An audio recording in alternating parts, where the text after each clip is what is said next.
Hello guys, welcome to the Cortex Medicine and I am the Bogus Doc and जो topic है आज का वो है थायराइड के अंदर हाइपरथायरॉइडिज्म एंड और thyrotoxicosis and thyroid storm and there are some medicine related to thyroid thyrotoxicosis. तो एक पेशेंट है लेथार्जी का विद एक्सेसिव स्लीप। ये प्रीवियस ईयर क्वेश्चन है। Prevents patient present with lethargy excessive sleep and weight gain with low plasma TSS। देखो lethargy, excessive sleep and weight gain is a feature of hypothyroidism and low plasma TSS is also somewhat supporting कि patient किसका है, खुद मतलब लग रहा है कि हाइपोथायरिज्म का है। तो उन्होंने एक्चुअली क्वेश्चन पूछा था what is the cause of hypothyroidism in this patient. तो मतलब पेशेंट की जो साइन एंड सिम्टम है वो भी हाइपोथायरिज्म को डिनोट करते हैं। साथ में पेशेंट को लो प्लाज्मा टीएसएच भी है। लो प्लाज्मा टीएसएच है, that's why T3 T4 is lower side. Okay.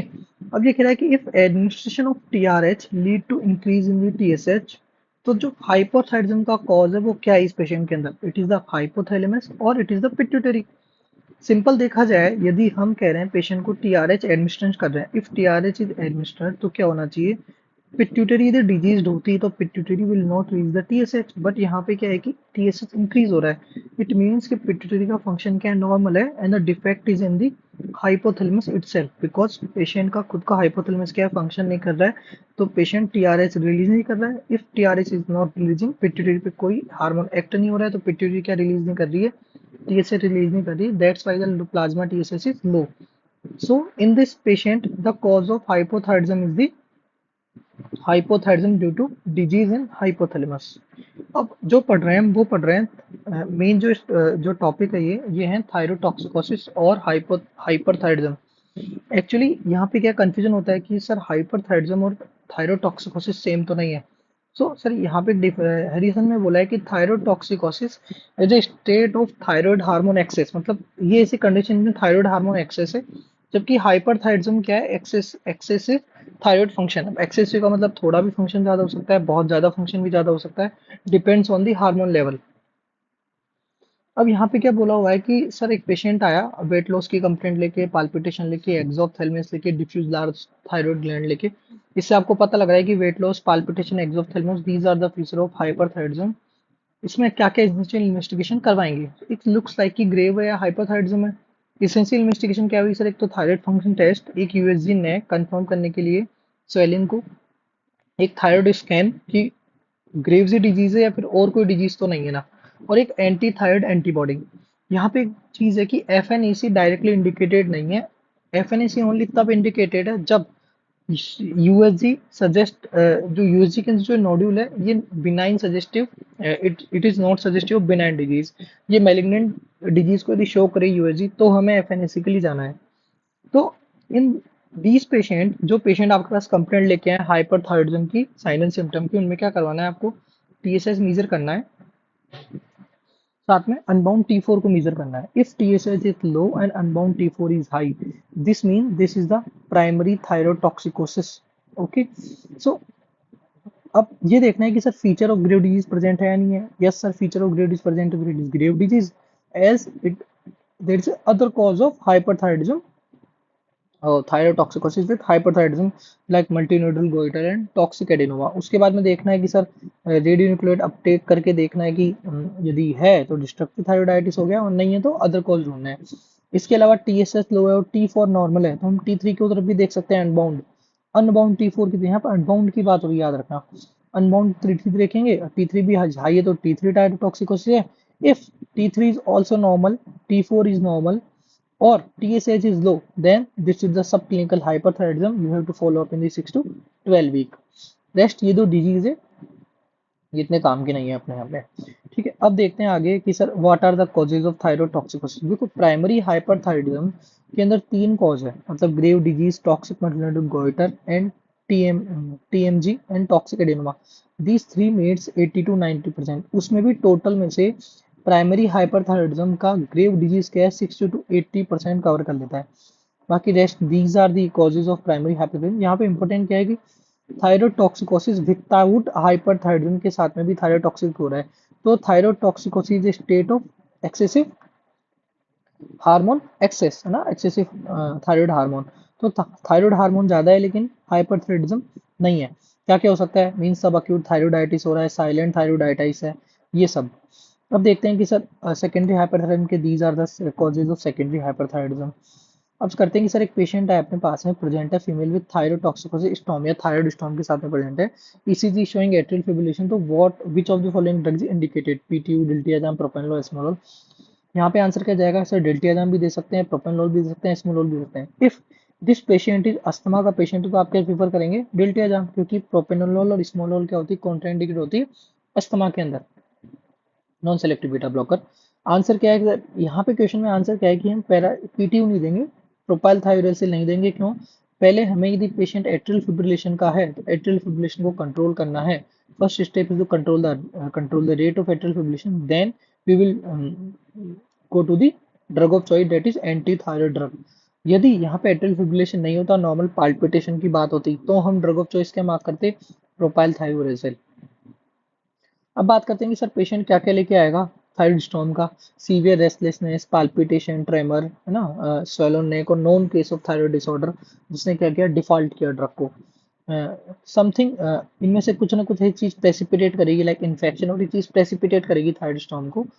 हमें क्या करना है, सबसे पहले जो न्यू थायराइड हार्मोन सिंथेसिस हो रहा है उसको इनहिबिट करना है। कैसे सर, आप क्या करेंगे, प्रोपाइल थायरोसिल देंगे पेशेंट को, it will inhibit the thyroid peroxidase and peripheral conversion of T3 T4 to T3 को इनहिबिट करेगा। Methimazole is a good alternative. अब देखो प्रोपाइल थायरोसिल की डोज और कितनी है, 50 mg ओरली या 1000 mg state and followed by 200 mg every 4 hourly. इसके अलावा आपको जो प्री फॉर्म जो थायराइड हार्मोन है उसको आपको क्या करना है, उसको भी इनहिबिट करना है। कैसे, इनऑर्गेनिक आयोडीन जैसे लुगोल आयोडीन या पोटेशियम आयोडाइड देके after the anti thyroid drug के बाद में देना है, 5 drop orally every 6 to 8 hours। It will decrease the release of stored thyroid hormone by the Wolff Chaikoff effect. इसके बाद बीटा ब्लॉकर देनी है हार्ट रेट को कंट्रोल करने के लिए, propranolol 40 to 80 mg। IV propranolol भी दे सकते हैं, ओरल नहीं ले रहा है पेशेंट तो it decrease is also decrease the peripheral conversion of T4 to T3। इसके बाद देखना है कि आइडेंटिफाई करना है, जैसे ही पेशेंट स्टेबल हो जाए तो ट्रीट करना है प्रेसिपिटेटिंग कॉज को, जो आइडेंटिफाई करना है, जैसे इन्फेक्शन तो नहीं था, ट्रॉमा नहीं था, सर्जरी थी या कोई अदर ट्रिगर, उसको क्या करना है, आइडेंटिफाई करना है और ट्रीट करना है। Other supported treatment can be glucocorticoid, it reduce also peripheral conversion of T4 to T3। जो T4 to T3 तीन तीन चीजें पेरिफेरल कन्वर्जन रोक रही है, क्या क्या सर, एक तो एंटी थायराइड ड्रग है खुद रोक रही है, it is also stopping, also glucocorticoid is also helping, and if you are giving beta blocker it is also helping in minimum amount। definitive treatment क्या है कि सर जब पेशेंट स्टेबल हो जाए उसके बाद में will think about the radioactive iodine therapy और thyroidectomy, depends upon the patient status. अब देखते हैं कि sir what are the sign and symptom of thyrotoxicosis patient. Sir इसके जो साइन एंड सिम्टम रहेंगे थायरोटॉक्सिक वाले पेशेंट के, वो सारे रहेंगे थायराइड मेटाबॉलिकली एक्टिव है। एक्चुअली थायराइड का फंक्शन क्या है, मेटाबॉलिज्म करना, हाइपर एक्टिव बनाना पेशेंट को। So all the sign and symptom of thyrotoxicosis will be hyper active side, hyper activity, irritability, heat intolerance हो जाएगी क्योंकि मेटाबॉलिज्म ज्यादा होगा, पाल्पिटेशन होगा, फैटिक एंड वीकनेस होगी पेशेंट को क्योंकि एनर्जी नहीं रहेगी, वेट लॉस होगा, increase appetite, diarrhoea, polyuria, oligomenorrhoea. इसके अंदर देखो जो इंपॉर्टेंट है, जो कंफ्यूज कर सकते हैं आपको, वो ये है क्या क्या, कि सर एक तो डायरिया रहेगा पेशेंट को, ठीक है, इसके अलावा oligomenorrhoea, loss of libido, muscle weakness and proximal myopathy and gynaecomastia. These are the sign and symptoms of thyrotoxicosis. देखो यहाँ पे टैकीकार्डिया होता है and this is the most common सीवियस सिम्टम, ये भी पूछा हुआ क्वेश्चन है। अब बात करते हैं कि सर लिड रिट्रैक्शन किसी भी प्रकार के थायरोटॉक्सिस में मिलता है, ठीक है, ओके, स्टार्टिंग साइन। अब यहाँ पे क्या है एक चीज कि ग्रेव्स डिजीज के अंदर जो साइन एंड सिम्टम मिलेंगे वो स्पेसिफिक होंगे, उसे हमने क्या कहा, ग्रेव्स ऑफ्थेलोपैथी। लेकिन ऐसा भी हो सकता है कि कई डिजीज के अंदर जो ग्रेव डिजीज नहीं है लेकिन फिर भी ऑफ्थेलोपैथी के फीचर देखने, उन्हें क्या कहा हमने, कि it is a thyroid associated ophthalmopathy. Okay, ये नेम्ड है, मतलब थायराइड का मतलब है कि हाइपरथायराइडिज्म के अंदर नहीं मिल रहे हैं लेकिन थायराइड से समवॉट एसोसिएटेड है ये फीचर, तो इनको कहा हमने थायराइड एसोसिएटेड ऑफ्थेलोपैथी। और यहाँ पे एक क्वेश्चन है कि कितने परसेंट पेशेंट में मिलता है, सर ये 10% नॉर्मल पेशेंट में मिलेगा, and it is associated with auto immune hypothyroidism and thyroid auto antibody. ये भी क्वेश्चन पूछा हुआ है 10%, कि हाउ कितने परसेंट पेशेंट के अंदर थायराइड एसोसिएटेड ऑफ्थेलोपैथी। उन्होंने ये कहा था लाइन के अंदर कि it can be found in 10% general population. Yes, okay. अब बात करते हैं कि सर 10% के अंदर मिल सकता है। ग्रेव्स ऑप्थेल्मोपैथी एक स्पेसिफिक साइन है, ये 1/3 मतलब 1/3 ऑफ ग्रेव्स डिजीज उसके पेशेंट में ऑप्थेल्मोपैथी के फीचर मिलेंगे और यूनिलेटरल मिलेंगे 10% पेशेंट के अंदर। सर अर्लीस्ट मैनिफेस्टेशन क्या है, पेशेंट कैसे प्रेजेंट करेगा? Sir grittiness, I discomfort and excessive tearing के साथ प्रेजेंट करेगा। इसका सर मोस्ट सीरियस मैनिफेस्टेशन क्या है? पेपिलिडिमा है इसका मोस्ट सीरियस मैनिफेस्टेशन। एक्चुअली होता क्या है यहाँ पे, जो थायरोटॉक्सिस के अंदर ऑटो इम्यून फंक्शन के साथ साथ में साइटोकाइन भी रिलीज होते हैं यहाँ पे। जैसे साइटोकाइन रिलीज होंगे, इसकी जो पैथोफिजियोलॉजी वो वही है, क्योंकि इसमें मैंने मेंशन नहीं की, जो पैथोफिजियोलॉजी एक्चुअली देखनी है तो ये है कि साइटोकाइन का रोल भी प्रूवन है। इनफिल्ट्रेशन होता है एक्स्ट्राओकुलर मसल का by activated T cell, release of interferon gamma, tumour necrosis factor and interleukin 1। इससे क्या होता है कि वहाँ पे जो फाइब्रोब्लास्ट है वो एक्टिव हो जाती है।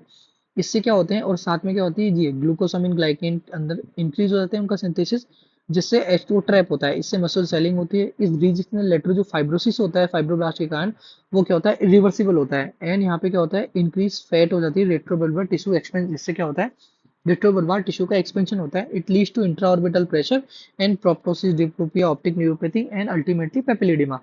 तो दिस इज द कॉज कि पेपिलिडिमा क्यों हो रहा है। इवोल्यूशन ऑफ ग्रेव्स ऑप्थेल्मोपैथी का किससे होता है? सर नो स्पेक्स एक निमोनिया का उससे होता है। और एक बेटर ट्रिक क्या है, यू गोगो एक बेटर, इससे नो स्पेक्स एक बेटर स्कोर है। अब बात करते हैं कि सर थायराइड डर्मोपैथी क्या होती है। बिल्कुल, इन पे less than 5% of these patient thyroid dermopathy present होती है। अब ये कह रहे हैं कि sir almost thyroid dermopathy less than 5% patient में होगी, almost always present with moderate और सीवियर ऑप्थेल्मोपैथी। इन्होंने कहा है कि यदि किसी पेशेंट के अंदर थायराइड डर्मोपैथी प्रेजेंट है तो ऑलमोस्ट ऑलवेज मतलब हमेशा ये होगा कि इन पेशेंट के अंदर सीवियर या मॉडरेट ऑप्थेल्मोपैथी ऑप्थेल्मोपैथी पहले से प्रेजेंट होगी। अब होती क्या है सर, ये थायराइड डर्मोपैथी, व्हाट इज थायराइड डर्मोपैथी? तो anterior and lateral aspect of lower limb, जिसे हमने कहा प्रीटिबियल एरिया, वहाँ पे मिक्सिडिमा, जिसे इसलिए टर्म दिया है pretibial myxoedema. There is a non inflamed indurated plaque with deep pink और purple colour with orange skin. इसकी फोटो नहीं डाली शायद यहाँ पे, ऐसी अपीयरेंस होती है इसकी। तो ये अपीयरेंस इंपॉर्टेंट है, ये रही। ठीक, डीप ऑरेंज या फिर पिंक कलर का होता है। Anterior aspect of lower limb के अंदर रहेगा और नोडुलर नॉन इन्फ्लाम इंड्यूरेटेड प्लेक रहेगा, नोडल नहीं इंड्यूरेटेड प्लेक रहेगा। ओके, रिमेंबर दिस फोटो, याद रख लेना एक बार ना, थायराइड डर्मोपैथी। अब इन्होंने कहा कि सर एक होती है थायराइड एक्रोपैथी मींस क्लबिंग, जो कि less than 1% of grave disease के अंदर मिलेगी।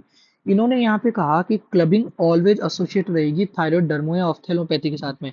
तो यदि एक पेशेंट है जिसके अंदर क्लबिंग मिल रही हो और आप इसको सीधा कह रहे हैं कि ये पेशेंट थायराइड के कारण है, थायराइड एक्रोपैथी है, तो this will be wrong, because जब तक पेशेंट के अंदर थायराइड डर्मोपैथी या ऑप्थेल्मोपैथी नहीं मिलेगी, you can't give the clubbing as a cause of thyroid acropathy. मतलब क्लबिंग का कॉज थायराइड नहीं होगा जब तक कि थायराइड डर्मोपैथी या ऑप्थेल्मोपैथी इन पेशेंट के अंदर नहीं दिखेगी। अब बात करके सर ग्रेव डिजीज अफेक्ट करती है मसल को, बिल्कुल। It is auto immune inflammation to orbital tissue. अब यहाँ पे बोला कि सर कुछ ऐसे, मैंने बोला ना कि ग्रेव्स ऑप्थेल्मोपैथी के कुछ ऐसे साइन एंड सिम्टम है जो कि स्पेसिफिक है ग्रेव्स के लिए, बाकी साइन एंड सिम्टम तो किसमें मिलेंगे, थायरोटॉक्सिस के, थायरोटॉक्सिकोसिस के किसी भी पेशेंट में मिल जाएंगे। लेकिन there are some sign and symptom जो कि सिर्फ ग्रेव्स में मिलेंगे, वो है स्पेसिफिक है, वो है Enroth sign, Gifford sign, Mobius sign and Jellinek sign. Jellinek sign मतलब जला हुआ, एक सिंपल याद कर सकते हैं, it is the hyper pigmentation of upper lid. Mobius मिला मोबिलिटी, मोबिलिटी मीन कन्वर्जेंस की डिफिकल्टी है, वीक कन्वर्जेंस है। गिफोर्ड, गिफोर्ड मतलब इवर्जेंट डिफिकल्टी, जीफोर्ड मतलब गाड़ी आती है ना एक, अ, ये वाली फोर्ड एवरेस्ट, गिफोर्ड फोर्ड के नाम से, तो इवर्जेंट डिफिकल्टी, ये पलटती नहीं है, यहाँ के टर्न नहीं होती है, तो इसलिए इन्होंने कहा इवर्जेंट डिफिकल्टी। और दूसरा का एंड्रोथ, एंड्रोथ ई एफ ऐसे याद कर रखा है, एंड्रोथ मतलब fullness of fluid. These are the four important specific sign. Other sign क्या क्या होगा, ऑफ्थेल्मोपैथी ग्रेव्स ऑप्शन के अंदर ये साइन मिल सकते हैं, but these are not specific. बाकी जो साइन है मोस्ट कॉमन क्या मिल सकता है सर, डेली डिंपल मिलेगा और अर्लीस्ट क्या मिलेगा, स्टिल वैक्स साइन मिलेगा। अब देखो यहाँ पे फोटो देखेंगे ना आप, तो सारी फोटो किसकी दिख रही है, देखो ये भी फीमेल है, फीमेल है, फीमेल है, फीमेल है, फीमेल है। By this mean you can say, actually intentionally नहीं डाली है, नॉर्मली ये डिजीज है वो किस में ज्यादा मिलती है सर, फीमेल के अंदर मिलेगी। ग्रेव्स ऑप्थेल्मोपैथी किसको पहले अफेक्ट करेगी सर, इंफीरियर रेक्टस को अफेक्ट करेगी, later progress to medial rectus. It is associated with HLA. Graves ophthalmopathy and even grave disease both are associated with HLA. In the for the graves, it is HLA-DR3 and HLA-88. अब देखो lid retraction, lid lag, stare, ये non specific feature भी हैं। क्यों? क्योंकि ये क्या होते हैं, सारे के सारे थायरोटॉक्सिक में मिलते हैं। एंड इसका कॉज क्या है, Mullerian muscle over activation due to sympathetic over activity due to thyroid hormone. अब बात करते हैं कि sir what is the antibody that is most specific. It is the TSI, thyroid stimulating antibody. यदि thyroid receptor antibody के side में stimulating है तो ही ये मोस्ट स्पेसिफिक है। यदि बाकी आपको क्या करना है, क्वेश्चन के अंदर देखना है कि बाकी 3 ऑप्शन के अंदर ऐसा तो नहीं कि thyroid T R A B दे रखा है और बाकी ये 2 दे रखे हैं, तो answer T R A B जाएगा। इफ टी एस आई भी दे रखा है और टीपीओ एंटीबॉडी और टी आर ए बी भी दे रखा है, तो आंसर क्या आ जाएगा, स्टिमुलेटिंग। तो कीवर्ड क्या है यहाँ पे, thyroid receptor stimulating antibody is the keyword. उसके बाद में 2 एंटीबॉडी और प्रेजेंट होती है, टीपीओ एंटीबॉडी और thyroglobulin antibody. It is also present in 80% of cases. अब बात करते हैं कि सर क्या क्या ड्रग देनी है हाइपरथायराइडिज्म के पेशेंट के अंदर।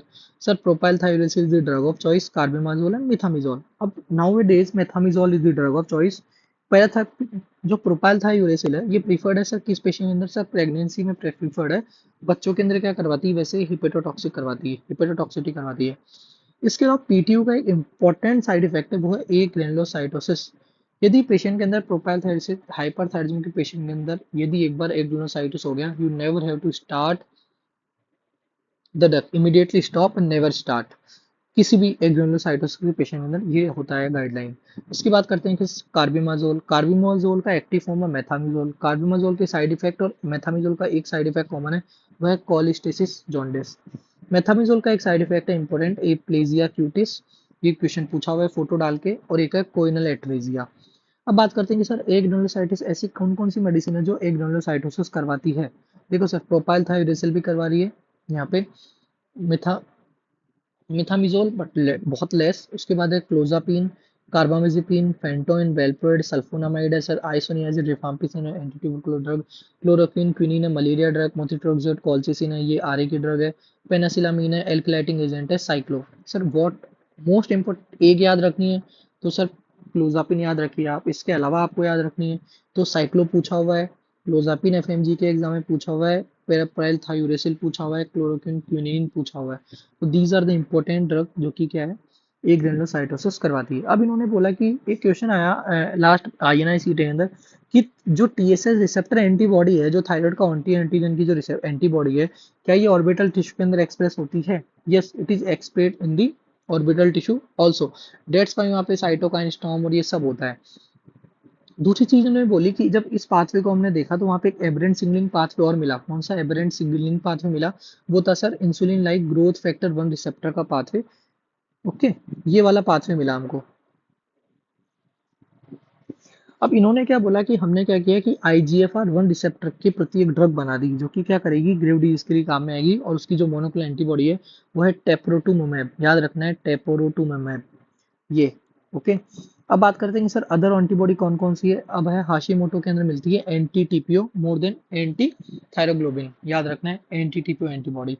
अब बात करते हैं कि सर एक, अब this is the real case of my ward. एक पेशेंट आया, ठीक है, a 28-year-old male present in your emergency with lower limb weakness, और ये प्रोग्रेस कर रही है धीरे धीरे अपर लिम्ब की तरफ। ओके, सो वी फाउंड कि कहीं जीबीएस तो नहीं है। हमने रिफ्लेक्स करके देखा, at that time reflex was absent. Okay, उसके बाद हमने क्या किया, पेशेंट की एबीजी की। पेशेंट की एबीजी के अंदर क्या था, हाइपोकैलिमिया था। अब 2 डायग्नोस हो गए वहाँ पे, हाइपोकैलिमिया भी हो रहा है, जीबीएस भी हो रहा है।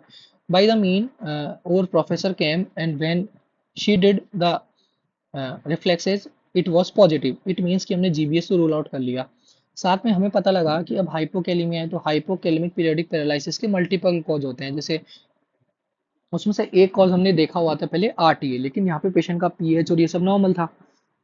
ओके, तो हमने क्या सोचा, अब जो हमारी मैम थी उन्होंने बोला कि पेशेंट का थायराइड भी करवा लेना एक बार रिपीट। एक्चुअली पेशेंट ने ये भी हिस्ट्री दी थी कि लास्ट 1 डे के अंदर हमने क्या किया था, ओवर ईटिंग किया था स्वीट्स का बहुत ज्यादा। यहाँ से हमें पता लगा अबाउट दिस केस कि in the thyroid toxicosis patient there is a activity of beta adrenergic, because metabolism ज्यादा एक्टिव है। थायराइड किसको एक्टिव कर रहा है, हमारे सिंपैथेटिक सिस्टम को, by the beta adrenergic activity. इससे क्या हो रहा है, जो सोडियम पोटेशियम एटीपी जो पंप है ये क्या हो रहा है, अपरेगुलेट हो रहा है। इससे क्या हुआ कि पोटेशियम क्या गया, सेल के अंदर गया। किसी पेशेंट के अंदर पोटेशियम पहले ही कम है, ओके, और आप वो मीठा और खा गया, इंसुलिन रिलीज हुआ, उससे क्या हुआ, हाइपोकैलेमिया और हुआ। तो यहाँ पे क्या हुआ, हाइपोकैलेमिया प्रेसिपिटेट हो गया। So in the thyroid toxicosis patient, there is a beta adrenergic activity is more. That's why these patients can present as thyrotoxic periodic paralysis. So in the acute cases, you have to give the IV vitamin K and also consider the beta blocker. But what is the definitive treatment? Is they do the thyroid investigation and give the anti-thyroid drug if there is a presence of this. तो ये question इसी पे base है कि 20-year-old Asian male present to the emergency department with sudden onset of muscle weakness in his leg. He reports no pain, numbness, and recent trauma. He has a no history of similar episode but mention occasional palpitation and weight loss. Occasional palpitation and weight loss को present करता है sir hypotension का patient on exam his vital sign reveal tachycardia sir ये भी हाइपरथायरिज्म को show कर रहा है सीरम पोटेशियम लो है दैट्स वाई क्या हुआ sudden onset of muscle weakness है टीएसएच लोअर साइड और टी4 क्या एलिवेटेड साइड है ये किसका डायग्नोसिस शो कर रहा है TSH lower and TSH high टी4 it is supporting the hyperthyroidism हमने क्या किया तो it is a what is the best mechanism it is the intracellular shift of potassium due to increase sodium and potassium ATPase activity okay I hope it covered all of your important points from this hyperthyroidism topic. Kindly revise it from your notes. I almost covered complete recent previous year question of this hyperthyroidism, thyrotoxicosis, and thyroid storm topic. Thank you. Keep following, keep sharing.